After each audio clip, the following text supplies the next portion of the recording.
Good morning. First of all, thank you, Commissioner, for agreeing to be Commissioner. You served our state so fantastically as our Secretary of State, but I know you had a passion for this area, and I'm delighted that you've accepted. And what an impressive agenda you have. I actually was exhausted reading all the different workshops you're doing, but it just showed the breadth of the issues that all of you have to deal with on such a regular basis. So I'm grateful that we have this chance to work together. And, you know, this on your second day, it's very intense. I mean, the issues that you're encountering, not just here but out on the streets, are intense. And they're very different, I'm going to guess, from when you first were trained in your profession, whether you're frontline law enforcement or you're in the parole system, the criminal justice system, or the thousand other ways that we all touch the ability to keep the public safe. So I have three messages for all of you. And I know the majority of you are law enforcement professionals. Three messages of this. First of all, know that you have the heartfelt appreciation of the people of the state, starting with your governor, for your willingness to dedicate yourselves to protecting others and to serving others. And secondly, know that as your governor, I will assist you in any way possible. And that includes making sure you have the resources, that you have what you need from us to keep New Yorkers safe. And thirdly, you'll never hear the words from me or my administration, defund the police. In fact, we are doing the opposite. We are absolutely doing the opposite, making sure that you have what you need, and it's evidenced by our budget, which is an historic amount of money dedicated to the work that you're doing. And also, I do recognize that the entire criminal justice system is one ecosystem where all the parts have to be in concert with each other. That's how we are successful. Each of you play a unique role, an important role, but as we approach this, I, as governor, am able to look at this 10,000-foot view and to see the areas where there's vulnerabilities and more help needs to be undertaken. And that's why I've worked closely with my team day to day. Every single day we talk about some facet of the system that needs to be improved. All of us agree with that. We want to make sure that all citizens are safe and feel safe. So I've taken a very different approach, and maybe it comes from the fact that I spent 14 years in local government. One of my responsibilities was to interview and hire a police department, working with my colleagues on the town board, you know, selecting a caliber of person that I thought could be a chief of police, someone, Carmen Kesner, for example, from the town of Hamburg, someone who was just an outstanding public servant. So I was very involved in understanding what we needed in that role. I also stood on this stage countless times as Lieutenant Governor and had the opportunity to welcome and send off our recruits from our police academy at the New York State Police. And I could see in their faces this, obviously they were very nervous at the time, but this sense of possibility and the sense of wanting to do good for others. It was that simple. I could see it in their eyes. All they wanted to do is go through the grueling exercises of being trained in law enforcement, but being out there on the streets and helping their fellow men and women in their time of need. And I've always been impressed. When I walk off this stage, I just feel this great sense of pride to be able to be governor in a state where people care so deeply about each other. But I know that the work has gotten so much harder, even since the first class I spoke to back in 2015. It has gotten so much harder. And the pandemic has exacerbated all of society's problems. And in law enforcement, you're the ones who see the effects of that. You see the effects of a mental health system that is not doing everything it can and not being as successful as it needs to be. The social services system that is under challenge. And the effect is a lot of people choose a path of crime or an incident of crime for various reasons, but underlying it all, the police officers and those who are in the whole system need to be able to do the right thing, and that is to prevent crimes, but also then to ultimately solve the crimes. But we had shuttered social services. People were disconnected from their normal way of life, whether it was seeing a drug counselor, a therapist, a mental health provider. They were disconnected, and in that time, and sociologists will think about this for years to come, I'm sure of it, you know, what really happened to the human condition, where we went from having a crime rate back in 2018, 2019, where if you asked people their concerns, I'm not even sure they would have said crime. And we were in a very stable place, especially those of us who are older who remember what it was like 70s, 80s, and 90s. And so we had challenges, always have, always will, but crime was not top of mind so much just a few short years ago. And intervening, what changed? Well, nationwide, there has been a phenomenon that we all recognize, and crime has gone up, and the pandemic was truly at the center of that phenomenon. So we also saw something else that we're still peeling back and realizing the impact it's had on our system overall, is that the court system, the New York State court system, was almost brought to its knees. You think about the fact that jury trials, because the Office of Court Administration determined that everybody in a jury had to sit 6 feet apart or you couldn't convene, there were no jury trials for a very, very long time. Now, we've tried to fix that. We had to push hard to get those changes when I first became governor a year ago, but now we're still dealing with the effects of that. The backlog is incredible. Processing times now over 100 days on average. Violent felony cases can take up to a year, and that is not acceptable, and that has put tremendous pressure in the system. And because of that, crimes go unsolved. People who are perpetrators of crimes are not brought to justice, and it's put a strain on the courts themselves. But in the meantime, we have to fix that. And to assist, today I'm here to announce that we have $20 million of investment to support pretrial services outside of New York City to ensure that people who are released return to court, receive the supervision and the services, if any, that they need. And this is crucial because that has been a missing gap. Those support services during pretrial to make sure that people stay on the right path during that time. And these award letters will be sent to the counties as early as tomorrow, so they'll be aware of what we're able to allocate for them. So we have to continue making sure that we break down silos as well. And I know a little bit about silos. My husband was a federal prosecutor. In fact, my son's now a federal prosecutor. My husband was a federal prosecutor for 30 years and worked on organized crime cases in the city of Buffalo, brought down some gangs using some very innovative techniques related to RICO laws, usually used for prosecuting organized crime. He used them for the first time in the nation against organized gangs and was successful in taking down groups that had been terrorizing my hometown of Buffalo in the early 90s, and eventually the crime rate dropped amazingly. But what happened was they had to break through what had been institutional silos, and I know you all know what I'm talking about. It happens in all professions, but people get territorial. You have local, you have state, and you have the federal government. All of them are on the same page with the objective, but if they're not willing to collaborate, share leads, work together on a prosecution or a big bust, and then ultimately share in the numbers, because everyone's judged by how many numbers, how many individuals they can account for, then we don't have a system that's working as finely healed as it should be. I have brought that message to cities across the state. New York City, Syracuse, Rochester. I've done convenings. You probably don't even know about this unless you're from those cities, but we've had Zoom calls, and I've brought together everybody from the U.S. Attorney, the marshals, the ATF, FBI, bringing them to work in concert and know the power they have with even more stringent laws on illegal guns. Any gun that is in a crime in the state of New York is very likely to have crossed a state line to get here, meaning that there is a federal nexus, meaning that it could be a federal crime, and there are minimum sentences for gun laws at the federal level. But if that system is working in concert with the local DAs and the local police officers, then you're on the same page and focusing on a common objective, which is to eliminate crime in our cities, in our streets, in our suburbs, in our rural areas. So that is what I'm hoping we can continue. I've been the convener and the person at the top saying, make this happen. It has to happen. And we're starting to see sleeves being rolled up and more work. And I know other areas it's already gone successfully, and I commend those of you who've already had that level of cooperation. But that's what I'm going to continue pressing for. I'm that hands-on in wanting to see results and making sure that we leave no stone unturned. But we continue to deal with other issues related to recruitment. It's hard.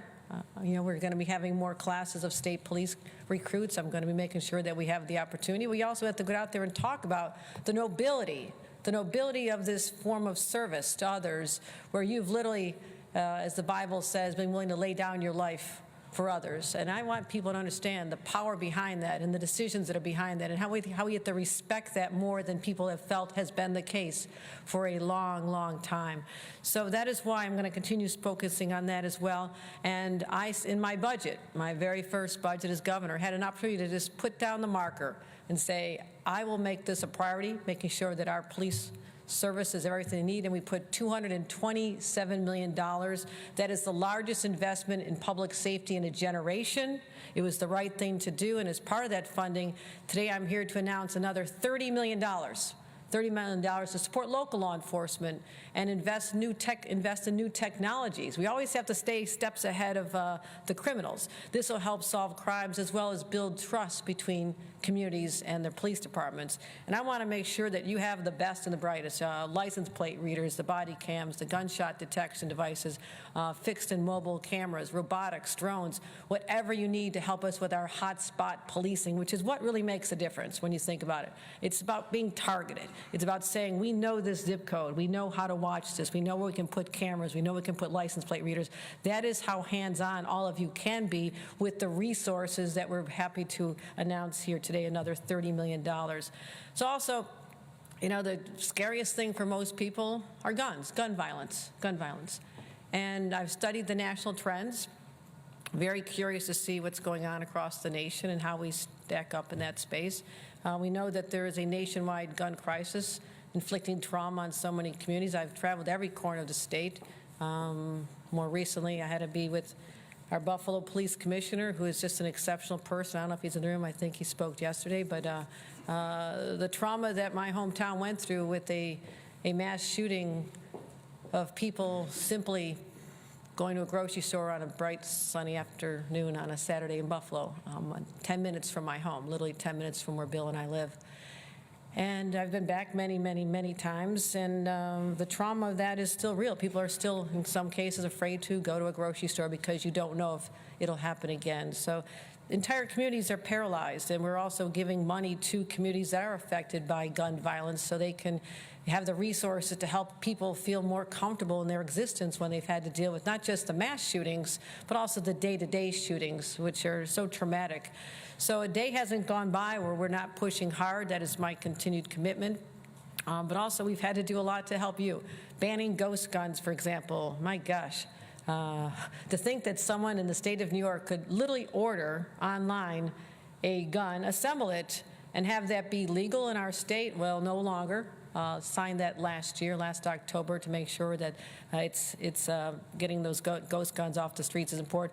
I also realized, where are the guns coming from? We're not making them here. Where are the guns coming from? The pipeline.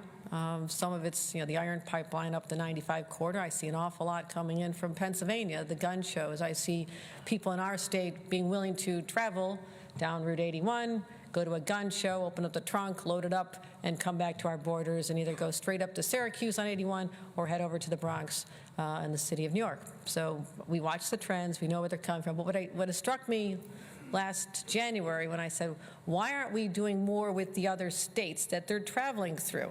They know what's going on. They see things. And so for the first time in our nation's history, there has been a convening of 9 states that I brought together. We meet regularly. I've been to many of their meetings, and these are the top law enforcement individuals in those areas, as well as the cities. NYPD's been a great partner, Boston PD, as well as 9 states. And we're working together and sharing information. This intelligence sharing, the collection and sharing of, has really made a big difference. And so I'm proud of those who've come together. Thus far, we've seized over 7,000 guns year to date. It's a start. It's not everything. We have more to do, but we know that that is one approach to take to that. So we also, as I mentioned, the Buffalo situation, I had to go back to the legislature and say we have some loopholes in our laws. I mean, first of all, what is an 18-year-old doing being able to buy an AR-15 in this state? No longer. We said you have to be 21. You have to be an adult. You have to go through background checks. You have to make sure that we don't see in a background check that you've already sent message. And I know one of your sessions was on social media monitoring. Certainly when all of you were starting out in your profession, you didn't have to worry about social media. But you see what happened in Buffalo. That shooter literally telegraphed his intent, everything he was going to do. He based it on what he had been radicalized and understood to have happened at the Christchurch massacre in New Zealand.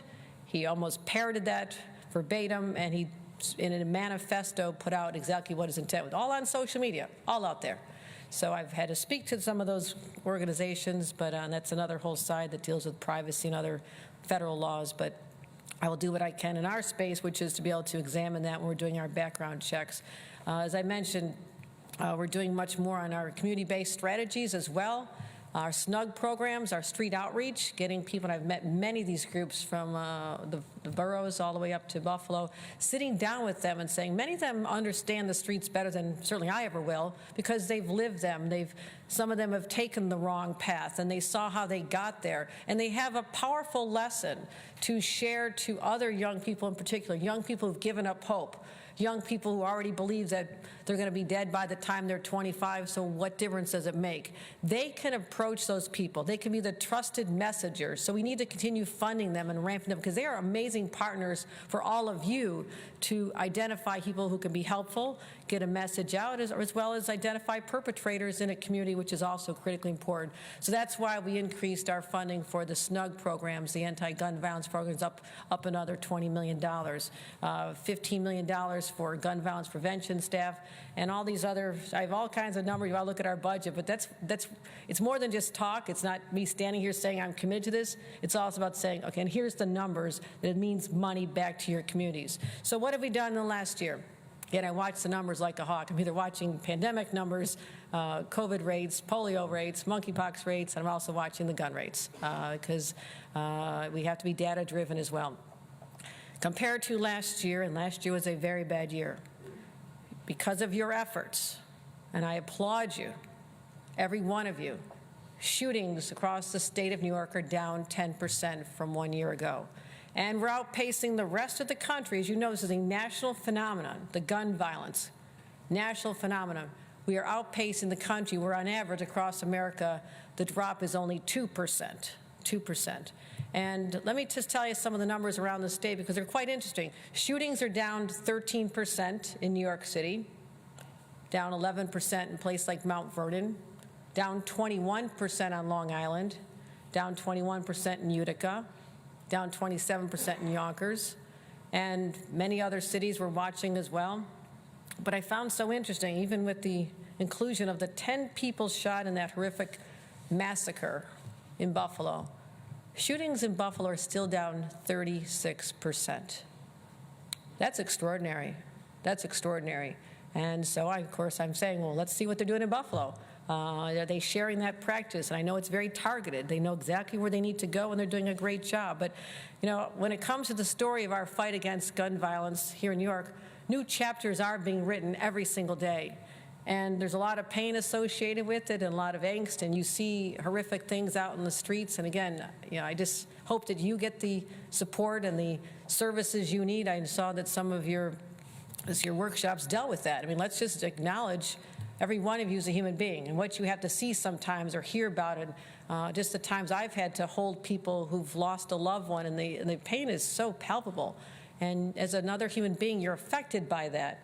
And all of you must see and feel that at different levels in your jobs with regularity. And I want you to know that we want you to get help and support and comfort to help you carry on through your lives as well, because we care about all of you. We truly, truly do.